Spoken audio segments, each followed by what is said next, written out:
Hey everybody, it's been a while since I've done one of these. It's the top of my kid's head. So if you hear a kid talking, it's my child. He's trying to get into things too. This is Landon. He'll go metal detecting with me when he's older.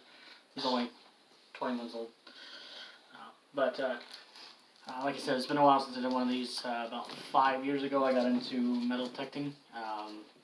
Got a metal detector, I honestly can't remember what type it was. I think it was a Fisher, but I'm not for certain on that. What I bought this time, after about 5 years, I decided, hey, I want to get back into it. I want to try this again. I ended up buying the Garrett Ace 300. It's actually a really good deal. I got it on detectordetective.com, I believe is what it's called. It's a website that I found randomly when I was looking for a metal detector.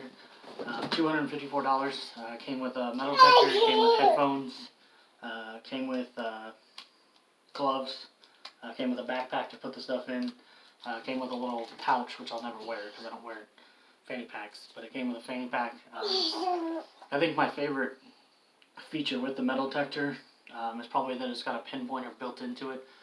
Now it is easier to get your own handheld pinpointer so you can find the stuff on the ground easier. But if you're just wanting to find that exact point in the ground where the item is so you can dig in that spot, the pinpointer built into the Ace 300 is a good feature to have. But it's better to have one on you handheld so that way you stop. So you have one handy because then you can put it in the plug that you dug out and you can find what you need in the ground, because there's a couple things that I've looked for and I haven't been able to find it in the ground. I don't know if it was too deep in the ground or if I was just looking over it. I'm not sure what it was. I will say this, if you are new to metal detecting, if you're watching my videos because you're new to it, best thing I can say is when it comes to metal detecting etiquette, as far as being new to it, dig in places that you know are public, places that you know you're not going to get in trouble for. If you do dig a hole, try to make sure it is a plug. Best thing to do is take a shovel and cut around where you're digging at, take the whole plug out and set it on the ground, look for it, and then put it back in. Instead of digging the hole and digging the dirt out, it's harder to put the plug, it's easier to put the plug back than it is taking the dirt and pushing it back into the hole. You don't want to leave a hole for somebody to trip and fall into or break their ankle, something like that. Never dig on private property unless you ask. Farm fields, state parks you have to get permits for.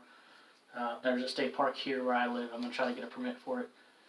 You can dig in state parks with a permit, just not areas that are considered historical. That's the word I was trying to find. Like Mound State Park, I live in Anderson, Indiana. Mound State Park has burial grounds for tribal Indian tribes. So of course you're not going to be able to dig where the burial sites are, but there are certain areas of the park, like in front of the pool and the picnic areas, where you would be able to go and look as long as you have a permit. And if you find anything, most of the time, as long as it's not a relic, you can keep it. Anything that is, if I remember looking up right, anything that's less than 100 years old you can keep. Anything over 100 years old you have to turn in. Of course, if you find a soda can from 1892, nobody's going to want a soda can from 1892. But I'm talking about like if you find a piece of silver that looks like a spoon from the 1700s, or a cup that looks like it might be what's the word I'm trying to think of, a goblet, like the Holy Grail. Which I'm not saying you're going to find the Holy Grail, but it was just an example of what I'm talking about. But yeah, I found a few things, which is one of the reasons why I was making this video, but I just kind of wanted to go over some of the information that I found doing research recently, so where if you are new to metal detecting, just be respectful to private properties. If you want to dig on somebody's property, such as a farm field, knock on the person's door, ask the person if you can. Don't just go digging on farm fields, or don't go digging in a state park without asking first, without getting permits. As a part of the metal detecting community, you just want to be respectful of everybody. Wear headphones if you are out detecting, so that way when the beep happens on the metal detector, you're not bothering the people around you that are going for walks and walking their dogs. A lot of times what I do, what a lot of other people do, the headphones are loud enough to where if I put them around my neck and turn the volume up, I can still hear the beep, but you're not hearing it out loud. So that's a good thing to do too. Just a few tips for anybody who wants to get into it. Last thing I'll say before I show you a few of the things that I found. Do not get discouraged if you do not find anything in your first day. There's people that claim they have found $10,000 rings in their first day. There's people that have claimed they found, just the relics in their first day. Some people get lucky, yes, and some people do find stuff like that. But it all depends on where you live. It all depends on where you dig. And what I'm about to show you is a perfect example of digging where you live. You're gonna have to be willing to travel too.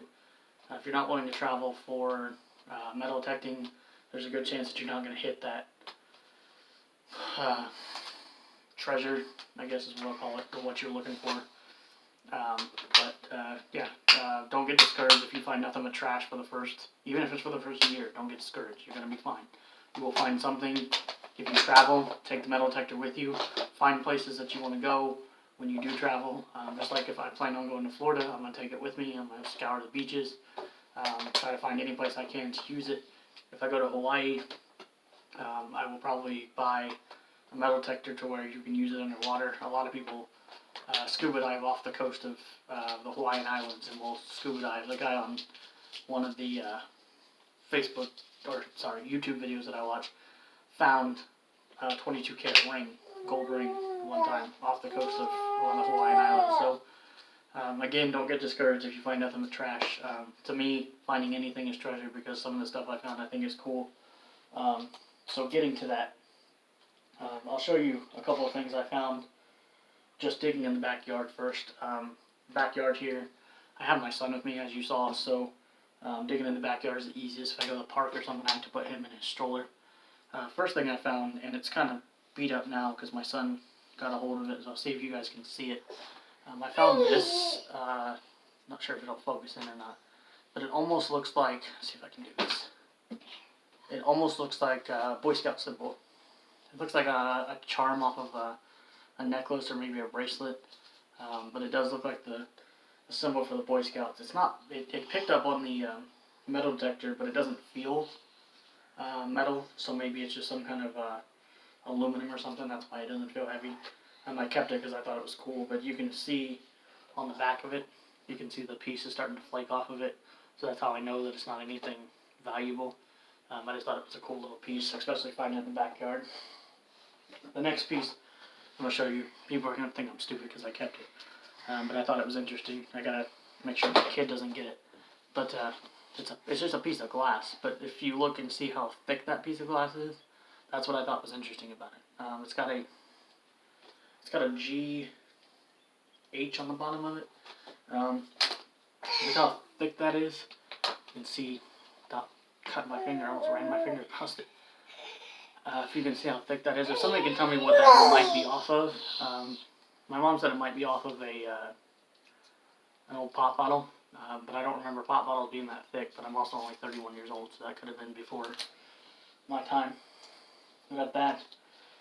And then these three things here, this is what I will tell you. Some places that you're going to dig, and this is a perfect example of it, they have something called coal slag, and it is for houses that used to burn coal. And it picks up on the metal detector as mine was between like a 40 and a 60 is what it was. So it was picking up as like silver, iron, not iron, iron is low. It was picking up as like silver or gold. It was picking up, it was kind of high. But this coal slag, as you can see, has rocks in it. You can tell it's been in the ground for a while. It's got all kinds of stuff stuck in it. And that is not dirt, that is all coal. That is all just a huge lump of coal with rocks lumped in with it. And then I found these two as well.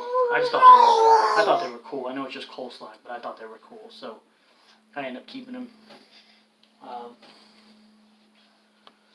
And I found these two things as well. Like I said, we haven't found much so far. This is just a rock, but I thought it was cool because it's got the clear side to it. It almost looks like a geode. So I thought it'd be cool to have that to add to the collection, just some cool rocks. And this not sure if I'm going to be able to show you guys this or not, but this, it almost looks like, you can see it there, that it almost looks like it has a fossil in it.